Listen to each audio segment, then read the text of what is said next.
Itu ya. Cuma nak rasakan hak tu tuan-tuan. Dengar elok. Kita kalau walaupun kita dah i'tiqad Tuhan kita Allah, bila kita tak gunakan keupayaan berfikir dan menilai dengan kaedah berfikir macam ni, yang ulama ajar kita berfikir macam ni, kita punya keupayaan untuk memaham bab ketuhanan kadang-kadang sangat lemah disebabkan kurangnya latihan itu. Kita kurang berlatih. Sebab tu ilmu kita menganalisa, kebolehan kita menganalisa, dan ilmu ada untuk menganalisa. Ilmu dengan mana alat yang ada pada kita untuk kita menganalisa, yang saya sebut dengan istilah sains embrio lah, apa sperma, ovum. Kita kalau tak ada fakta-fakta tu, tak pernah ambil tahu pun, tak tahu pula tu macam mana proses-proses, kurangnya pengetahuan kita bab tu menyebabkan tumpulnya kita mengiktiraf kepada sabit dan wujudnya Allah Ta'ala, yang the creator must be there.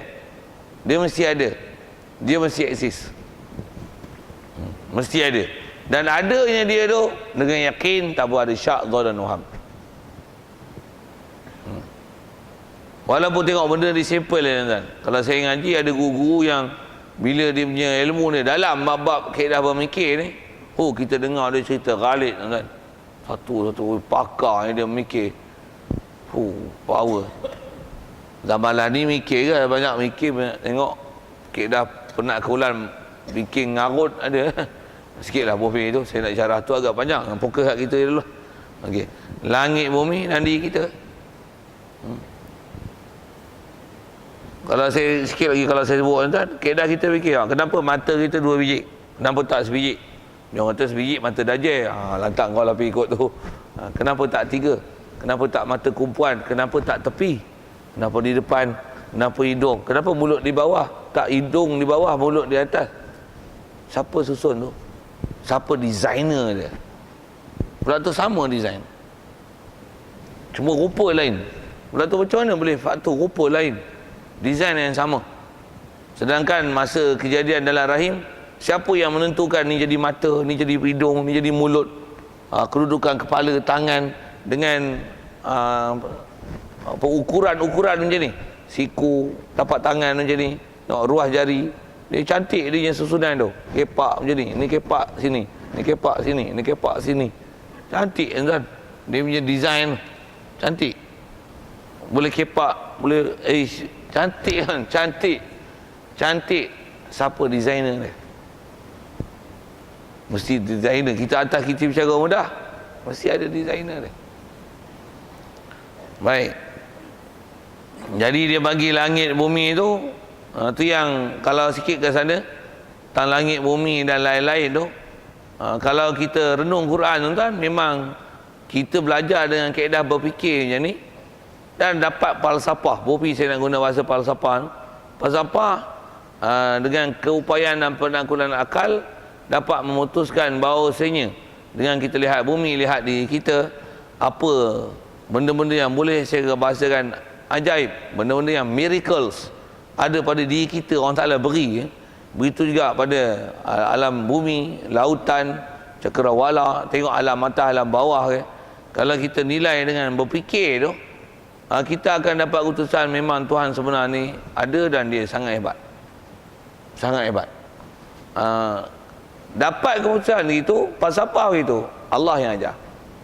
Bukan dalam Quran, semua dalam Quran orang Ta'ala anjurkan kita berfikir.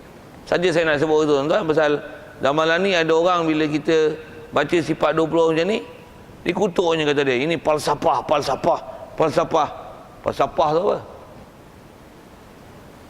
falsafah? Falsafah prinsipnya, kaedah falsafah dari sudut kaedah dan metodologi berfikir untuk menunjukkan bahawasanya atas kita bicara langit, bumi, sistem yang ada itu dapat satu keputusan bahawasanya designer dia mesti ada, dan designer dia, creator dia, bolehlah bahasa Inggeris ke Melayu ke, umum bahasanya mesti somebody there. Dan somebody tu bukan body macam kita lah, mesti is so great. Apa great tu? Keupayaan kita menilai lah. Di atas keupayaan tu, tengoklah kita punya akal terus mana untuk membuat keputusan. Yang tu yang diajar Quran dengan metod dia. Afala taqilun, afala yanzurun, disebut dengan nazara. Ada nazar. Istilah nazar ni kalau bahasa Arab tu yang Allah Ta'ala disebut afala yanzuruna ilal ibil. Adakah mereka tak lihat kepada unta? Disebut dengan yanzurun.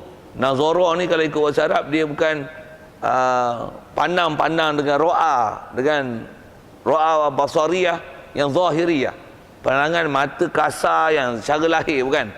Bila nazara ni dia nazar,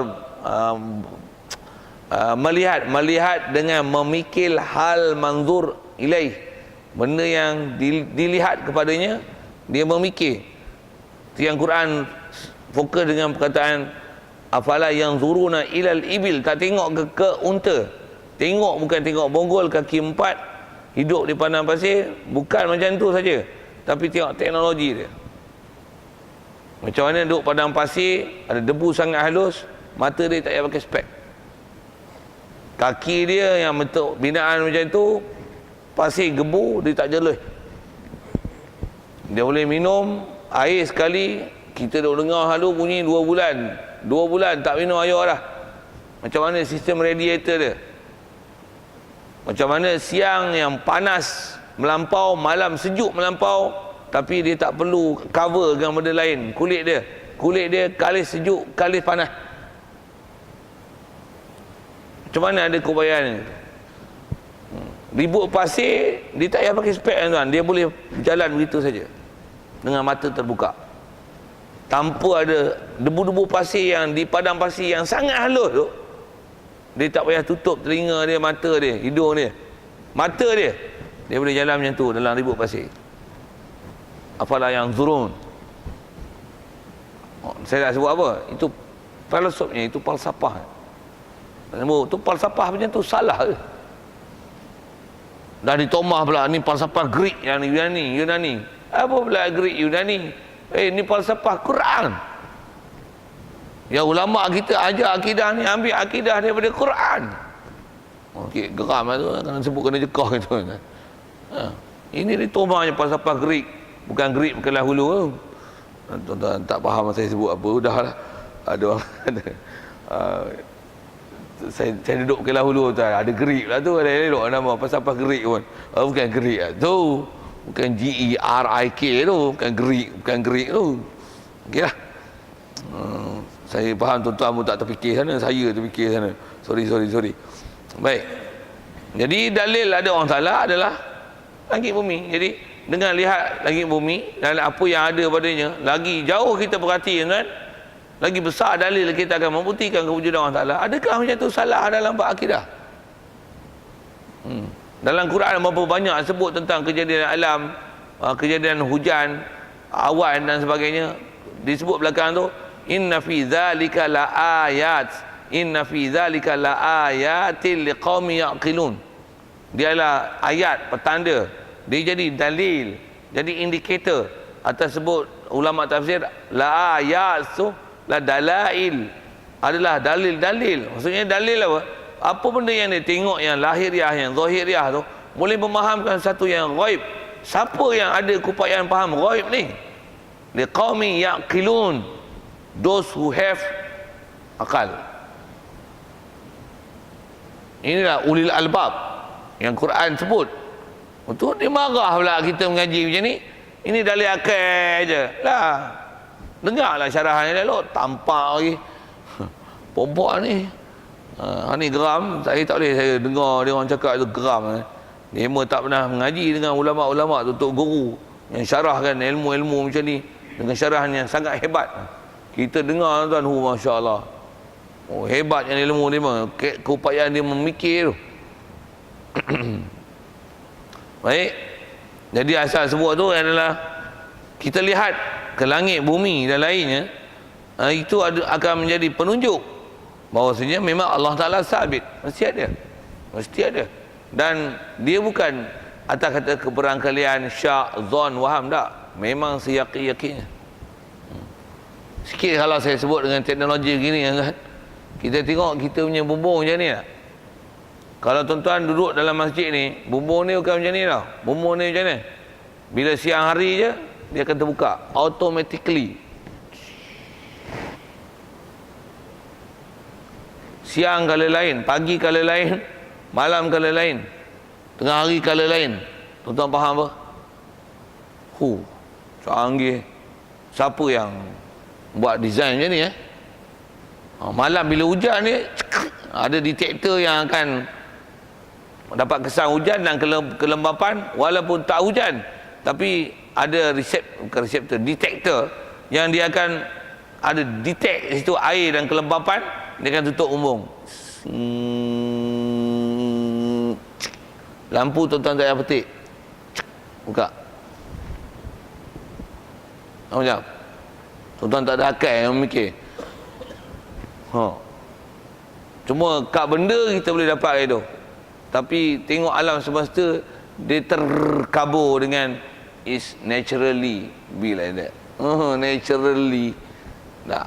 Allah Ta'ala make it like that. Kita buat intikad macam tu. Macam mana buat sajalah ke sana, macam mana buat atas kita bicara ni tuan-tuan, saya nak menunjukkan keupayaan berfikir tu. Pasal dia ialah dalil. Maksudnya apa benda yang kita tengok lahiriah tu, kita boleh faham batin, itu dalil. Boleh faham yang ghaib, itulah dalil. Tengok hal lahir, hal zahir, boleh dikesan dengan panca indera, boleh analisa jauh yang tak nampak ataupun dia boleh buat keputusan. Hal tu menunjukkan itulah atas kita bicara tu dalil. Itulah dalil. Baik. Sekali lalu kaedah berfikir disebut macam ni, langit bumi ni termasuk kita, semuanya itu istilahnya mungkin. Mungkin kalau kita belajar tauhid, istilah ni agak bahasanya familiar lah, sangat common knowledge lah. Macam mana pun, apa dia nama mungkin ni? Mungkin ni ialah setiap sesuatu yang dia ada keberangkalian, ada dan tiada. Apa-apa macam tu dipanggil mungkin. Dia mungkinat. Bahasa lain disebut dengan jaiz kalau bahasa Arabnya. Jadi dia bagi huraian sikit tu apa nama mungkin. Apa dia? Mungkin ni artinya sebelum adanya patut ada dan patut tak ada. Macam kita ni, kita ada. Sebelum kita ada, kita ni patut ada dan patut tak ada. Masuk patut ada dan patut tak ada tu, maksudnya kita ada keberangkalian. Sebelum kita ada ni, dari segi diterus kita ditiadakan ataupun kita diadakan, kita mesti boleh buat keputusan macam tu punya, surely punya. Kalau bahasa mudahnya, kita ada, dulu kita tak ada. Itu memang surely. Waktu kita ada, bila kita ada, mesti kita akan buat satu keputusan gini. Dulu kita tak ada, dan keberangkaliannya kita boleh jadi ada sepasal kita ada sekarang, dan keberangkaliannya ditiadakan, tapi ada. Menunjukkan bahawasanya ada dua keberangkalian yang sama-sama kuat. Kita asal tak ada, yang boleh jadi terus ditiadakan ataupun akan diadakan. Tengok terjadi di sebelah ada. Apa faham? Yang mengada mesti ada, yang buat decision ada, mesti ada. Tu kata dalil ghaib. Kita boleh faham ghaib, tapi tak dapat tidak, dia kena asuh berfikir. Kena asuh berfikir. Dan kaedah berfikir pun, antara kita bicara akidah ni, kaedah berfikir yang ulama dah proses, ini adalah memang tak menyalahi syarak dan memang tepat dengan kaedah Quran. Satu kita belajar, satu ulama aja. Baik, jadi kita ni namanya mungkin, yang bila mungkin boleh jadi sebelum kita ada ni, dan nisbah keberangkaliannya sebelum kita ada dulu, kita boleh jadi ada dan tiada. Yang saya sebut dengan mudah tadi, keputusan yang memang kita dapat ialah kita ni ada. Sebelum daripada kita ada, kita sebenarnya dulu kita tak ada. Bila masa kita tak ada tu, boleh jadi ada, boleh jadi tiada. Kita tengok ada, yang mengada mesti ada. Okay. Dan apabila sudah ada, tentulah yang ada yang mengadakan dia. Okay. Kaedah berfikir yang cukup mudah. Kalau dah ada, mesti ada yang mengadakan. Dan yang mengadakan dia, atas kita belajar dengan i'tiqad, dan memang telah diasuh i'tiqad itu, yang mengadakan kita ialah Allah. Allah ni siapa? Nama Tuhan yang kita wajib yakini dan i'tiqad bahawasanya dialah yang mengadakan sesuatu. Siap. Dan kaedah dia lagi, dan apabila yang mengada itu ialah Allah, bila yang mengada itu ialah Allah, tentulah Allah ada. Siap. Siap. Bila kata orang Ta'ala ada, macam mana? Dan tak ada Allah, mustahil. Siap. Baik, kalau ikut selesai tu. Dan semua keputusan dia buat tangan kata ada yang Allah Ta'ala. Dan bila dah kata ada, mustahil lah tak ada. Itu pun kalau ikut adalah keputusan akal. Cuma nak dapatkan keputusan bahawasanya yang mengada tu Allah, hak tu kena proses lain. Cuma dengan kita dah belajar tuan, kita memang yakin ke Allah. Untuk kenapa mesti Allah tak hak lain? Hak tu dalil lain pula, pasal dia dalil panjang. Dia melibatkan perbahasan bab Rasul. Pasal kita boleh faham ke Allah, kalau tak sebut nama Allah pun faham ke Tuhan. Tuhan mesti ada, Tuhan mesti sempurna. Hak tu ada benda yang kita boleh dapat dengan keupayaan akal semata-mata. Dengan akal semata-mata. Kita mesti mengiktiraf. Kalau dia kata kalau tak tengok alam pun kita tengok alat canggih. Ui, orang ni mesti canggih, mesti bijak, mesti andal, mesti ada keupayaan, mesti ada benda yang kita akan melazimkan talazum di situ. Mesti dengan apa benda yang kita nampak, mesti akan kita letakkan status akal dia macam ni. Mesti kita letakkan keupayaan macam tu tuan-tuan. Pasal apa? Pasal dengan apa yang kita nampak tu. Kalau sebutlah macam ni, walaupun tengok sampel tuan-tuan, macam-macam teknologi tuan-tuan kena ada untuk buat auto ni. Ayah tu satu, nak buat ayah, bukan buat air. Air selalu ambil buah botol je. Buat tudung. Macam mana tuan-tuan nak pergi matching tudung ni masuk dalam ni? Macam mana nak buat dia punya trip dia tu? Macam mana nak buat acuan?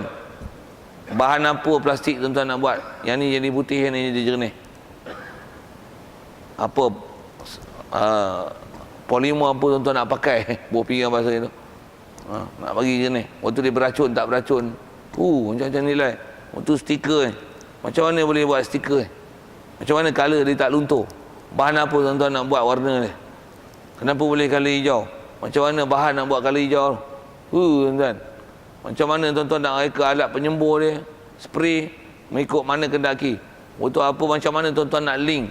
Tuan-tuan kat komputer dengan printer dia boleh sembur macam mana kendaki, dengan saiz, dengan rupa, dengan tulisan. Walaupun tengok sampel tuan-tuan, kalau orang boleh fikir macam mana, macam mana boleh buat? Tapi benda tu dah biasa kita tengok betul. Macam mana pula boleh tutup, tuan picit macam mana pun air tak keluar? Macam mana boleh buat tu? Kemas tuan-tuan, picit air tak keluar. Ada botol lain picit air keluar, ni picit tak keluar. Dah boleh minum pula, dia siap reka lah, boleh renyuk. Ada design tertentu, ada pasal tu. Saya nak cerita apa tu? Dia telah memikirkan banyak perkara. Ini macam ni, dia tak perlu teknologi tinggi sebenarnya. Allah buat macam mana? Yang ni ada je, cuma kita pakai. Macam mana kuku boleh banyak? Tuan-tuan tak boleh buat, kita tak boleh buat. Nak apa? Kalau yang ni kita boleh iktiraf, dahsyat ni orang. Takkan ke orang Ta'ala tak ada keupayaan mengiktiraf gitu. Sikit lah. Dari sikit dah penanggulan dah berfikir. Macam mana pun saya nak sebut, tentu kita boleh buat dengan akal. Mesti dia hebat, dia dahsyat, berilmu, dia kuasa, dia hidup. Dengan bahasanya dia ada sifat kesempurnaan. Mesti. Nama dia Allah ni main mana? Itu akal tak boleh dapat. Itu tak boleh dengan akal. Dia mesti dengan pemberitahuan dan maklumat. Siapa beri maklumat? Di atas kaedah kita bab akidah, itu yang kita takkan boleh terima bab ketuhanan, melainkan mesti ada Nabi dan Rasul yang memaklumkan kita bab ketuhanan. Dan Nabi dan Rasul tu pun kaedah berfikir dia macam mana? Mesti dia adalah orang yang betul, yang boleh dipercayai dan diyakini dengan seyakin-yakinnya memang dia utusan Allah. dengan bukti yang ada pada dia. Dan dia tu, bukti dia tu sendiri, dan apa dia cakap di atas apa yang bukti ada pada dia, barulah nanti kita akan terima percakapan dia. Itu yang kita dapat namanya, yang dia maklum dengan kita, pencipta alam ni, dengan ciri yang memang kita dah dapat keputusan itu. Namanya ialah Allah. Kira kita pakai Allah. Jadi untuk mendapatkan keputusan nama yang mencipta alam ni ialah Allah, dia perlukan kaedah pendalilan yang panjang pasal dia melibatkan bab Rasul. Bab Rasul. Cuma di atas dia dah sebut ke Allah, nak menunjukkan bahawasanya kita memang dah diajar itikad itu. Macam mana pun mesti, kenapa mesti ke Allah, tak hak lain. Dia perlu satu dalil yang sangat mantap dalam bab Rasul. Saya sebut sekali lalu tadi, dengan bahawasanya Tuhan, kita boleh iktiraf dengan benda ghaib macam ni, tengok apa yang ada, boleh buat keputusan, dia sangat hebat. Tapi nama dia siapa? Nama adalah di luar keupayaan akal untuk membuat dan mereka perkara tersebut. Macam kita sebutlah, masjid kita tengok masjid yang ada, selalunya masjid besar, sistem PA dia kalau tak sempurna, dengan tak ada teknologi pantulan yang dinyahkan, bergaung kan. Tuan-tuan tak dengar saya cakap apa. Kalau dengar pun tuan-tuan tak faham apa saya cakap. Pasal dia bergaung. Sikit lah saya nak sebut macam tu kan. Tengok-tengok tak bergaung. Mesti handal. Soal gini, siapa nama orang buat sistem? Dah mula mereka bubuh ni supaya tidak ada pantulan dengan teori-teori bunyi yang ada pada mereka. Nama dia siapa? Tuan tahu tak? Hacker nak create cepat. Faham saya punya soalan ni? Ke nak berhenti lah? Ya, si lemak pun tak hidang.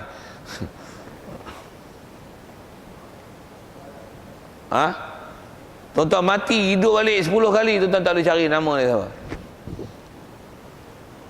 Nama ni dia mesti terhenti di atas pemberitahuan dan pemberi maklumat. Siapa yang boleh dipercayai? Siapa yang urus pembinaan masjid ni? Tu boleh dipercayai ke memang dia bina? Dapatkanlah maklumat-maklumat kepercayaan itu. Cari tu, siapa dia kata kontraktor ni, nama dia ni. Tu kontraktor lah. Orang yang mencadangkan gini. Teori orang buat PA sistem ni macam ni. Betul ke? Semak apa maklumat dia. Dah kita yakin betul siapa yang disebut tu, baru kita akan sebut dan kita akan guna pakai. Nama dia ni, nama tak boleh direka. Tu nama Allah, dia kan boleh direka. Dia mesti dengan perkhabaran Nabi dan Rasul. Itu yang kita dalam bab ketuhanan sesat. Kaedah tauhid macam ni. Sesat kalau ada orang faham bab Tuhan tapi dia tak mau pakai Rasul. Sesat gila macam. Ataupun dia faham bab ketuhanan tapi tidak ada rasul-rasul mana-mana yang ada yang menceritakan bab ketuhanan. Bahkan dia kata dia directly dengan Allah Ta'ala boleh faham bab ketuhanan. Tak, sibil. Tak betul. Mana ada macam tu? Siapa yang ada directly dengan Allah Ta'ala? Dah hatta kita punya kaedah yang kita dah lihat dan kita dah yakini, Nabi Rasul pun, dia pun ada perantara yang Jibril, malaikat datang, yang kita beriman dengan Jibril tersebut. Beriman dengan malaikat tersebut yang bawa maklumat wahyu dan apa ada yang ada pada suasana fenomena, situasi, kondisi dan ayat Quran yang diturunkan dengan apa yang berlaku zaman dulu dengan apa yang akan datang ni. Memang dalil kita dapat buat keputusan dengan apa yang dapat dilihat, dapat dipaham, apa didengar. Memang yang menurunkan Quran ni ialah benar-benar Tuhan yang mencipta alam ini. Dan nama ni ialah Allah. Saya nak sebut nama tu. Bab nama dia tak boleh dapat dengan kaedah pendangkulan akal. Bahkan nama mestilah dapat dengan wahyu, yang pembawa wahyu itu mesti ada ciri-ciri benar yang tak boleh disangkal. Juga keputusan tak boleh sangkal tu dengan kaedah pendangkulan yang sangat mantap. Sikit kalau saya ke Rasul tu, macam mana kita boleh yakin nama dia Allah? Yang khabarkan siapa? Rasulullah. Kenapa pula kita boleh percaya kat dia? Dia ni siapa? Orang cerdik pandai ke apa ke? Macam mana boleh terima kenyataan dia? Kalau ada orang sebut nama lain, kenapa tang Nabi Muhammad boleh pakai, tang Musailamatul Kadzab tak boleh pakai? Kenapa? Mesti ada ciri kebolehan berhujah dan nak fahamkan dalil. Apa dilalah? Dialah akalnya. Menunjukkan bahawasanya memang dialah Nabi dan Rasul betul. Sekali lalu dialah akal di situ kan. Pasal dia kata dia Nabi, dia dakwa satu hal. Orang Melayu pun ada mengaku jadi Nabi. Tapi tengok apa yang dia dakwa. Dia dakwa jadi Nabi. Zaman tu orang tak boleh membaca dan menulis. Hanya orang yang ada kebijaksanaan dalam ilmu sastra, yang ni saja biasanya boleh kebacaan membaca dan menulis. Dan biasanya orang yang ada keupayaan membaca dan menulis, mereka ni adalah akan ada keupayaan sastra dan boleh mengeluarkan ayat-ayat yang begitu tinggi kualiti dan nilainya. Yang nisbah orang Arab zaman tu ialah zaman orang mengagungkan bahasa dan sastra. Siapa boleh sebut perkataan yang indah-indah, yang cantik-cantik, yang tersusun, mempunyai pengajaran, keedah pemikiran, apa-apa sesuatu ilmu dan sebagainya, yang dia boleh explore. Maksudnya orang ni sangat hebat dan selalunya mesti ada keupayaan membaca dan menulis. Yang mendakwa dia ni Nabi Rasul ni membaca menulis tak boleh. Pendidikan daripada kecil anak yatim piatu pula tu sana. Dengan suasana yang kita kata primitif dari segi teknologi menulis dan membaca. Dan zaman tu pula zaman orang tak peduli membaca dan menulis. Tapi dia boleh mengeluarkan ayat-ayat yang orang yang boleh membaca dan menulis, bahkan ahli penyair yang orang teruja dengan dia, penyair itu teruja dengan apa yang Rasulullah ni cakap. Itu dalil kuat menunjukkan bahawasanya apa yang keluar pada mulut dia bukan daripada dia. Bukan saja dalil itu, dia sendiri pun mengaku ini bukan daripada aku, ini adalah daripada semesta alam, Tuhan semesta alam, namanya Allah, aku adalah utusannya. Kena very strong dalam bab Rasul, barulah kita punya link bab ketuhanan tu comel, cantik, baru power, best. Baru kita akan yakin, sedap Islam. Yang kita duduk dalam agama Islam ni, yakin kita tu. Tengok berapa dia punya kekuatan power skill, power skill apa tak skill tu, kekuatan ni terang mana, skala berapa. Kalau pada 10 kita duduk skala mana. Bila kita tak kuat dari segi informasi, khusus kita bicara ni, pasal kita sebut dalil banyak ni, nak bicara dalil akli, kita tak diasuh dengan kaedah penaklukan yang betul, dengan macam mana ulama ajar, dengan format dia dan metodologi dia, kaedah berfikir itu. Quran sendiri anjurkan dengan keupayaan berfikir dan cara sistem berfikir yang betul. Bila kita tak dapat, itu yang skala keupayaan kita. Kalau 10 tu, bukan 10, silap 0.001 pun tak ada. Yang lembab selalu tak bermaya bab ketuhanan. Kalau bermaya macam mana? Kadang-kadang tak perlu pendidikan tinggi, tapi pasal kita diasuh dengan cara betul. Saya kata tak ada pendidikan tinggi tu, maksudnya tak masuk universiti apa-apa, duk pondok belai pun, api elektrik tak ada, mengaji pakai lain.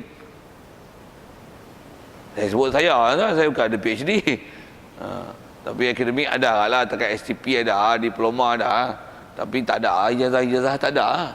Tambah nak cari master, nak cari PhD. I'm very sorry lah if you ask about it. Saya tak ada tu.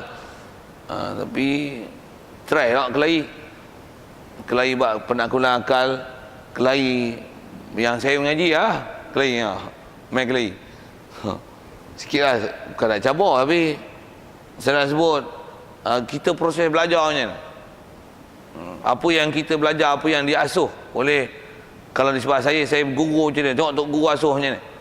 Tuan-tuan masuk universiti, PhD ada 10. Alawangan saya yang tak ada PhD. Nak tengok siapa gomoy apa. Sikit dengan bahasa esok. Pasal dia di atas pendidikan dan asuhan, pengalaman. Benda tu yang mengasuh tu orang pakar tak pakar. Okeylah, sikitlah bahasa itu. Apa saya nak sebut tu tuan-tuan, asalnya ialah nak bicara ke bab nama dia Allah. Hak tu dia kena berdalil dalam bab Rasul. Dia yang kekuatan kita ke Rasul itulah, maka kita yakin bahawasanya memang Tuhan kita ialah Allah. Pasal bab ketuhanan kita takkan boleh tahu melainkan mesti ada messenger yang kita akui dia benar, messenger of God.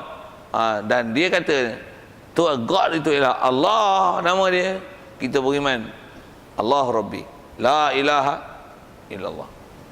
Okey. Jadi dasar apa kita bicara pagi ni atas nisbah dan i'tiqad, kita memang i'tiqad dah.